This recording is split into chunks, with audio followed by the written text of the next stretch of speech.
महाराष्ट्रातील सर्व माझे लाडके भाऊ लाडक्या बहिणी प्रशिक्षणार्थी बांधव तसेच शेतकरी बांधवांना आणि सर्व गोरगरीब तरुणांना या महाराष्ट्रातील लबाड एकनाथ शिंदे, देवेंद्र फडणवीस, अजित पवार या हरामखोरांनी निवडणुकीच्या पार्श्वभूमीवर फसवलं. प्रशिक्षणार्थ्यांना प्रमाणन नोकरीचं स्वप्न दाखवून आज मी वर्ग शिक्षक म्हणून 334 दिवस म्हणजे 11 महिना अखंड कॅटलॉगवरती नोंद असताना आम्हाला प्रशिक्षणार्थ्यांना यांनी घरचा रस्ता दाखवला. मी 16 दिवस अन्नत्याग उपोषण आणि 25 दिवस धरणे आंदोलन केलं. या हरामखोरांनी बळीराजाला सुद्धा कोरा उतारा करण्याचा शब्द देऊन यांनी त्यांना फसवलं. ते उतारा कोरा गेला नाही, शेतीमालाला भाव दिला नाही. यांनी धनगरांना फसवलं. 2014 साली यांनी आरक्षणाचं आश्वासन दिलं, ते दिलं नाही. यांनी आदिवासी बांधवांना फसवलं. पेशा भरती करण्यामध्ये यांनी ती भरती पूर्ण केली नाही. एवढंच काय, यांनी मराठा समाजाला फसवलं, यांनी ओबीसी समाजाला फसवलं, यांनी हिंदू, मुस्लिम, शीख, ईसाई सर्वच आम्ही बाई सर्वांना यांनी फसवलं. आणि आज निवडणुकीच्या पार्श्वभूमीवर सांगतात की आम्ही कोणत्याही योजना बंद पडू देणार नाही. हरामखोरांना तुम्ही लाडक्या बहिणींना 2100 रुपये देणार होते, ते सुद्धा दिले नाहीत. आणि प्रशिक्षणार्थी बांधवांना कायमस्वरूपी नोकरी देणार होते, ते दिलं नाही. देवेंद्र फडणवीस धुळे जिल्ह्यामध्ये येऊन जर तो अभिलाल दादा देवरे यांच्या आंदोलनस्थळी उपोषणस्थळी भेट देऊ शकत नाही.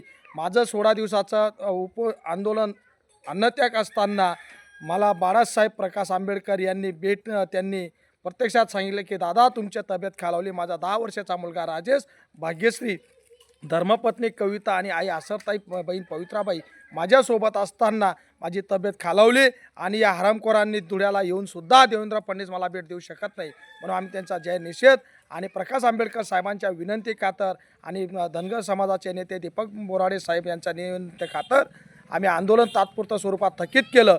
आणि आज या भाजप शिवसेनेचे दलाल, शिंदे गटाचे दलाल आज लोकांना सांगतायत आम्ही कोणती योजना बंद पडू देणार नाही, आम्ही दिलेला शब्द पूर्ण करतो. हरामखोरांनो, 2, 2.5, 3 महिन्यापासून या माझ्या महाराष्ट्रातील सर्व धर्माचे गोरगरिबांचे मुलगा प्रशिक्षणार्थी यांनी प्रशिक्षण घेऊन यांचा तुम्ही घरचा रस्ता दाखवला आणि यांना तुम्ही नोकरीपासून वंचित केलं.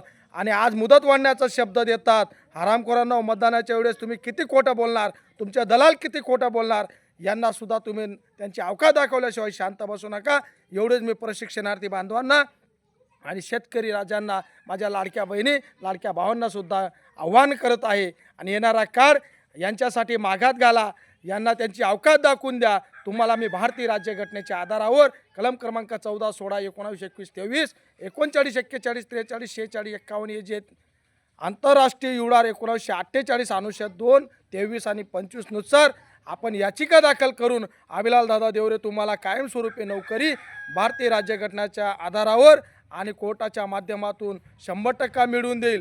तुम्ही मला साथ द्या आणि माझ्या महाराष्ट्रातील सर्व गोरगरीब धनगर बांधवांना सुद्धा मी न्याय मिळवून देईल. आदिवासी बांधवांना न्याय मिळवून देईल, मराठा बांधवांना, ओबीसी बांधवांना न्याय मिळवून देईल.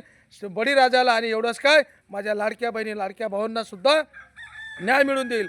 फक्त तुम्ही मला साथ द्या आणि या हरामखोरांना तुम्ही त्यांचा घरचा रस्ता दाखवा.